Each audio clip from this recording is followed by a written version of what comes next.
लोकप्रिय सांसद श्रीमान श्रीरंगप्पा वार्णे जी,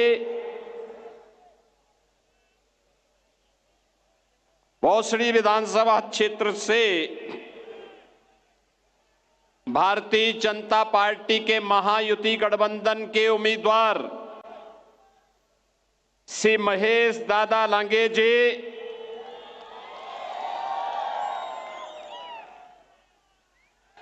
मंच पर उपस्थित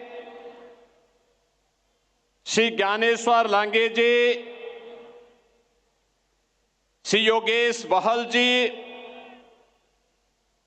श्री अमित गोरखे जी, श्रीमती उमा खापरे जी,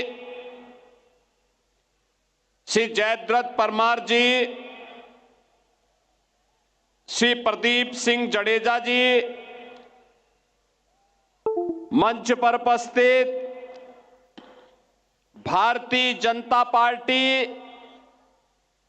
महायुति गठबंधन के हमारे सभी पदाधिकारीगण,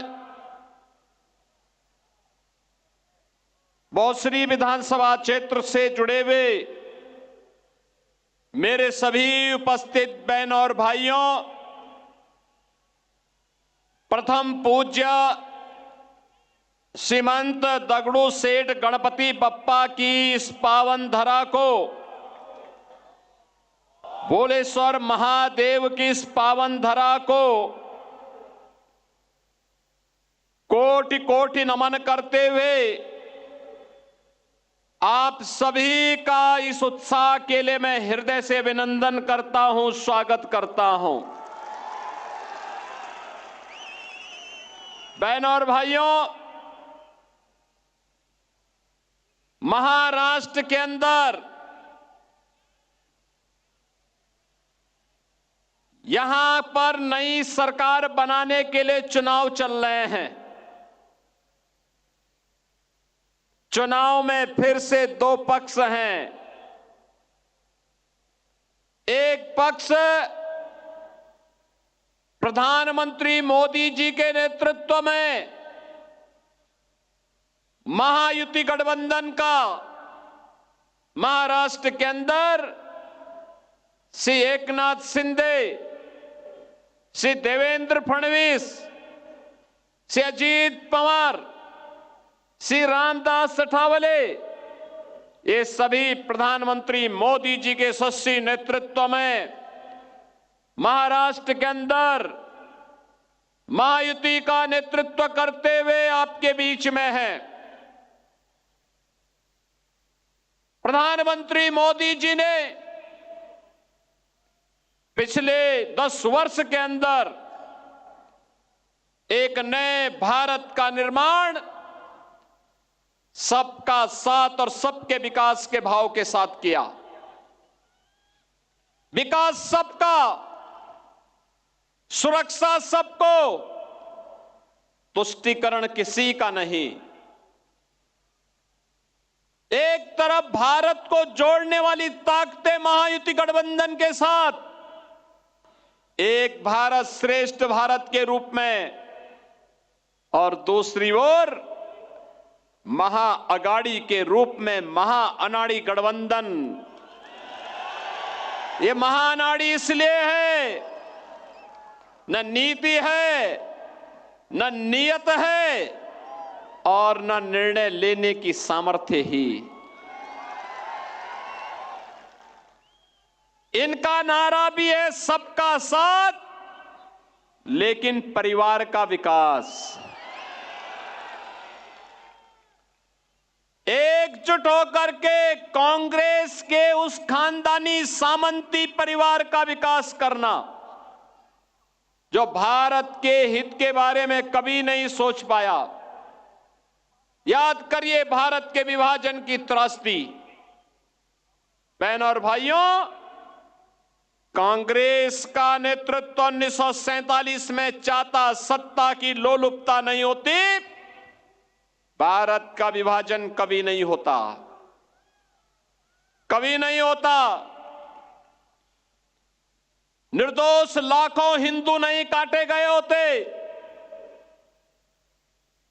अगर भारत एक होता, जो लोग कहते हैं कि मुस्लिम समस्या होती, समस्या तो उसी समय से है, और समस्या होती तो अखंड भारत में वैसे ही निपट लेते जैसे आज निपट रहे हैं। लेकिन बहनों और भाइयों, सत्ता लोलुपता थी और तुष्टीकरण की हदों को पार करते देश के हितों को तिलांजलि देने की मंशा के साथ कांग्रेस के नेतृत्व ने देश का विभाजन करवाया था। आजादी के बाद जाति, क्षेत्र, भाषा के आधार पर इस देश को बांटने का काम कांग्रेस करती रही। महाराष्ट्र के लिए मैं आज इसलिए भी आपसे कहने के लिए आया हूं कि महाराष्ट्र का पूरा राष्ट्र कृतज्ञ भाव से सम्मान करता है, क्योंकि यही महाराष्ट्र है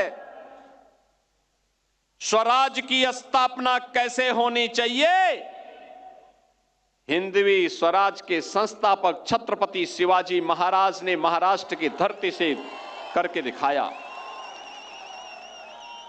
एक देश के रूप में अटक से कटक तक भारत को कैसे रहना चाहिए, पेशवा बाजीराव ने इसी धरती से सिखाया। बहनों और भाइयों, स्वराज मेरा जन्मसिद्ध अधिकार है, मैं इसे लेकर के रहूंगा। गणनायक से लेकर के लोकनायक की यात्रा करने वाले बाल गंगाधर की तिलक की पावन धरा है, ये महाराष्ट्र ने देश को दिया है। बहनों और भाइयों, सामाजिक समता के माध्यम से राष्ट्रीय एकता को सुदृढ़ता प्रदान करनी है, महात्मा फुले ने यहीं से संदेश दिया था। महिला शिक्षा भारत के सशक्तिकरण के आधार बनेगी, सावित्रीबाई फुले ने यहीं से संदेश दिया था।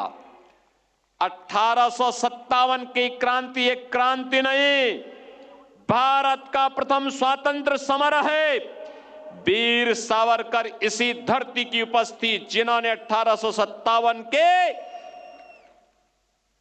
देश की आजादी के प्रथम स्वतंत्र समर को प्रथम स्वतंत्र समर की संज्ञा देकर के उसे इतिहास के पन्नों में अमर बनाया था। और एक विधान, सब हैं समान, इस संदेश को देने वाले बाबा साहब भीमराव अंबेडकर इसी पावन धरा से हमें देश को प्राप्त हुए थे। और इसीलिए महाराष्ट्र की धरती को बांटने की जो कुत्सित चेष्टा एक कांग्रेस के लोगों के द्वारा, महाअनाड़ी गठबंधन के द्वारा किया जा रहा है, उसके प्रति सचेत करने के लिए ही मैं आया हूं। बहनों और भाइयों, आज प्रातः काल में कोल्हापुर में था। विशालगढ़ का दुर्ग अतिक्रमण का शिकार है। मैंने पूछा, मैंने कहा भाई अतिक्रमण कैसे? कहा जब भी यहां पे अतिक्रमण हटाने का आह्वान होता है, पत्थरबाजी शुरू हो जाती है। मैं बहुत चक था। छत्रपति शिवाजी महाराज के उस विशालगढ़ में, उस दुर्ग में अतिक्रमण, आश्चर्य होता है। छत्रपति शिवाजी महाराज पूरे देश की श्रद्धा के पात्र हैं। श्रद्धा और सम्मान हर भारतवासी छत्रपति शिवाजी महाराज को देता है। उत्तर प्रदेश में 2017 में जब मैं मुख्यमंत्री बना था, तो मैं आगरा जिले में गया था, निरीक्षण कर रहा था। मुझे वहां के ऑफिसर्स ने बताया कि साहब यहां पे एक म्यूजियम बन रहा है। म्यूजियम का नाम पिछली सरकारों ने मुगल म्यूजियम रखा है। मैंने पूछा भाई ये मुगलों का भारत से क्या संबंध है? ये मुगलों का संबंध क्या है भारत से? मुगलों का भारत से संबंध तो बताओ। उन्होंने कहा साहब औरंगजेब और उनके पूरे खानदान के पूरे उसको चित्रित किया जाएगा। मैंने कहा नहीं, उसके खानदान को नहीं चित्रित किया जाएगा। यहां पे राष्ट्र गौरव के प्रतीक इस म्यूजियम का पहले नामकरण होगा छत्रपति शिवाजी महाराज, और फिर भारत के गौरव को इस म्यूजियम में दर्शाया जाएगा। भारत की महिमा को इस म्यूजियम में दर्शाया जाएगा। छत्रपति शिवाजी महाराज की महिमा को इस म्यूजियम में दर्शाया जाएगा। और बहनों और भाइयों, अब वो छत्रपति शिवाजी महाराज म्यूजियम के रूप में स्थापित हो रहा है। और मैं यही कहने के लिए आया हूं, विशालगढ़ के दुर्ग पर अतिक्रमण ये क्यों हुआ? क्योंकि हम बंटे थे। अयोध्या में क्यों अपमान झेलना पड़ा था? क्योंकि हम बंटे थे। काशी में क्यों अपमान झेलना पड़ा था? क्योंकि हम बंटे थे। मथुरा में क्यों अपमान झेलना पड़ा था? क्योंकि हम बंटे थे। 1947 में लाखों हिंदुओं को क्यों कटना पड़ा था? क्योंकि हम बंटे थे। और बहनों और भाइयों, मैं यही कहने के लिए आया हूं, गणपति बप्पा की शोभा यात्रा पर कोई पथराव करे, ये बर्दाश्त नहीं हो सकता है, ये स्वीकार्य नहीं हो सकता है। और इसलिए पथराव होता है क्योंकि हम बंटे हैं। रामनवमी की शोभा यात्रा पर इसलिए पथराव होता है क्योंकि हम बंटे हैं। याद रखना, जो ये प्रहार सनातन पर हो रहा है, ये प्रहार भारत पर प्रहार है, क्योंकि भारत ही, भारत की आधार का प्रतीक है सनातन, और सनातन पर प्रहार महाविनाश को आमंत्रित करता है। और आपको मैं यही आमंत्रित करने के लिए आया हूं, यही कहने के लिए आया हूं कि बटे थे तो कटे थे, अब बटेंगे नहीं तो कटेंगे भी।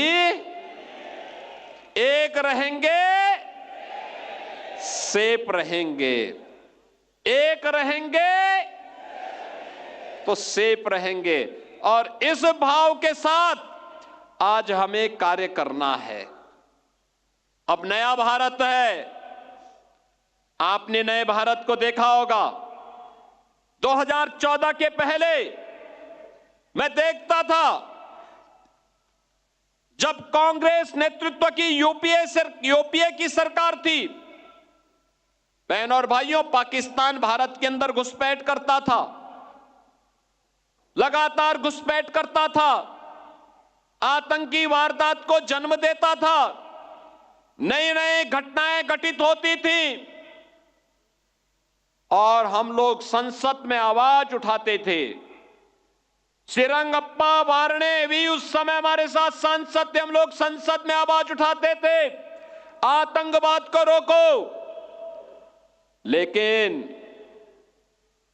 आतंकवाद को रोकते नहीं थे। ये लोग कहते थे इन मुद्दों को मत उठाओ, संबंध खराब हो जाएंगे। यानी देश की कीमत पर ये संबंध सुधार रहे थे पाकिस्तान से। बहनों और भाइयों, आज मोदी जी के नेतृत्व में नया भारत, नया भारत अब पाकिस्तान प्रस्त आतंकवादी भारत की सीमा का अतिक्रमण नहीं करता है। उसे मालूम है नया भारत है, छेड़ता नहीं है, लेकिन कोई छेड़ता है तो छोड़ता भी नहीं है, घुस करके मारता है। पाकिस्तान इसीलिए हिला हुआ है। और अब तो 10 वर्ष में पाकिस्तान की हालत यह हो गई है कि कटोरा लेके घूम रहा है, कोई भीख भी नहीं दे रहा है दुनिया के अंदर। बहनों और भाइयों, मैं आपसे कहने के लिए आया हूं, भारत की ताकत को बढ़ाइए। देखना, पहले पाक अधिकृत कश्मीर भारत में आएगा, फिर बलूचिस्तान और पाकिस्तान के अन्य भाग भी भारत के हिस्से बनेंगे। लेकिन यह काम महायुति गठबंधन कर पाएगा। यह कार्य कांग्रेस नेतृत्व नहीं कर सकता, क्योंकि ये तो बांटने की राजनीति करते हैं। इन्होंने अयोध्या में अपमान करवाया था, कहते थे राम हुए ही नहीं, कृष्ण हुए ही नहीं। आज आप जाइए अयोध्या, दुनिया की सुंदरतम नगरी में से एक बन रही है। 500 वर्षों के बाद 500 वर्षों के बाद अयोध्या में फिर से रामलला विराजमान हो गए हैं। बहन और भाइयों, 500 वर्षों के बाद अयोध्या में रामलला का विराजमान होना आज तो देखो हर भारतवासी को गौरवान्वित करता है। आपने अयोध्या का दीपोत्सव देखा होगा। अभी परसों काशी का देव दीपावली देखा होगा। कितनी भव्यता थी, कितनी दिव्यता थी। और मैं वही कहने के लिए आया हूं कि डबल इंजन की जब भाजपा की सरकार बनी, 500 वर्षों की समस्या का समाधान मात्र 2 वर्ष में करके दिखा दिया। मात्र 2 वर्ष में। यह कांग्रेस समस्या है, भाजपा उसका समाधान है। समाधान की तरफ चाहिए। और आप तो सौभाग्यशाली हैं जो यहां पर अभी महेश दादा लांगे कह रहे थे कि गौ हत्या पूरी तरह बंद होनी चाहिए। यह काम केवल महायुति गठबंधन की सरकार ही कर सकती है।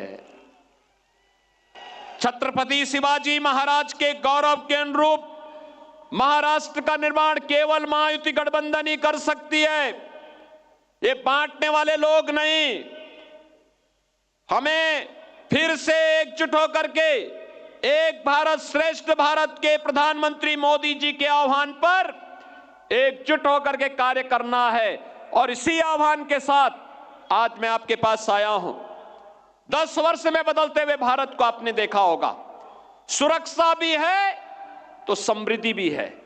याद करिए, आज नया भारत 75 वर्ष में नया भारत कांग्रेस नेतृत्व की सरकार के समय मात्र 10वीं अर्थव्यवस्था बन पाया था। और मोदी जी के नेतृत्व में यह भारत मात्र 10 वर्ष में दुनिया की 5वीं बड़ी अर्थव्यवस्था बन गया है। और अगले 3 वर्ष में भारत दुनिया की 3री बड़ी अर्थव्यवस्था बनेगा। वर्ल्ड क्लास इंफ्रास्ट्रक्चर, हाईवे के रूप में, रेलवे के रूप में, मेट्रो के रूप में, IIT, IIM, air connectivity, 1 district 1 medical college, हर घर नल की योजना, ये सब भी प्रभावी ढंग से क्रियान्वित हो रही हैं। भारतीय जनता पार्टी विकास और विरासत का सम्मान कर रही है। भारतीय जनता पार्टी गठबंधन सुरक्षा, समृद्धि और सुशासन की प्रतीक है। और इसलिए महाराष्ट्र के अंदर महायुति गठबंधन की सरकार आवश्यक है। और उस सरकार के लिए आपका आह्वान करने के लिए मैं आया हूं। महेश दादा ने यहां बहुत कार्य किए। लगातार छत्रपति शिवाजी महाराज और धर्मवीर संभाजी महाराज को आदर्श मान करके पूरा जीवन समर्पित किया है सेवा में। और उसी सेवा के प्रति उन्हें सम्मान देने के लिए आज मैं सीधे लखनऊ से आपके बीच आया हूं। आप बहनों और भाइयों, श्री महेश दादा लांगे को आप विजयी बना के भेजेंगे। 20 नवंबर को होने वाले चुनाव में विजयी बना के भेजेंगे। जहां तक मेरी आवाज जा रही है, आप लोग मुझे बताओ, आश्वस्त करो, दोनों हाथ उठा करके, दोनों हाथ उठा करके आश्वस्त करो। आप में से कितने लोग, एक बार थोड़ा हाथ नीचे करना, कितने लोग अयोध्या गए रामलला के विराजमान होने के बाद? काफी बड़ी संख्या में गए हैं। और मैं यहां पे श्रीरंगप्पा बारणे जी को, जो यहां के माननीय सांसद हैं, और श्री महेश दादा को कहूंगा कि चुनाव के बाद एक बार भोसड़ी विधानसभा क्षेत्र के सभी मतदाताओं को अयोध्या धाम और महाकुंभ का दर्शन जरूर करवाइए। एक बार वहां लेकर के आइए। 2025 में प्रयागराज में महाकुंभ का आयोजन होने जा रहा है। दुनिया का सबसे बड़ा सनातन धर्म का, संतों का भी और भक्तों का भी समागम होगा। 40 करोड़ श्रद्धालु वहां आएंगे और उसमें आपको भी, पुणे को भी आमंत्रित देने के लिए मैं आया हूं। आप लोग भी पधारें और इसलिए मेरी आप सबसे विनती है, 20 नवंबर को महेश दादा लांगे को कमल चुनाव चिन्ह पर भारी बहुमत से विजयी बना के भेजना है। भेजेंगे, भेजेंगे, भेजेंगे। जहां तक आवाज जा रही है, महेश दादा इधर आकर के जनता जनार्दन का आशीर्वाद लीजिए।